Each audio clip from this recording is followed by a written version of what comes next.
So just in time for Halloween, I saw this on TikTok. So I was getting noodles. They were like $1.25. They do have some at Lowe's, which Kai loves them. These are all for pipes, but they still work. So I just wanted to get them because they were black. So Kai does approve. He loves the noodles. So right here, I just found that little wood circle in the garage. So I'm just going to glue gun them on there just to get a base started.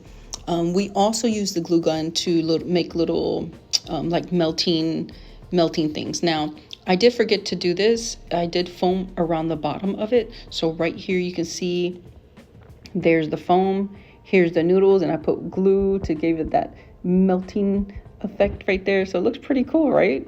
So we did spray paint it. So I spray painted everything, and I used the gloss spray paint, black gloss, to make it nice and shiny. And look how those melting area looks so cool. Now, I will be putting candles in the top of this, but this is just spray painting. I took it outside, spray painting. I'm still wearing my mask just because the fumes come back on you. So you want to be careful with that. So here we go, almost done. And I should have took that tape off at the top, but oh well.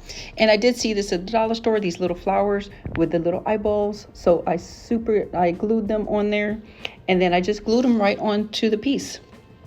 So it looks really cool. And I did forget to, when I used the foam on the bottom, I put some lights in. And look at this. Look how cute that is. So to get this effect, you don't spray every single area so you can see the light coming through. Look how awesome. So this is for our Halloween party. And I think it came out pretty good. Not bad for seeing this off of TikTok.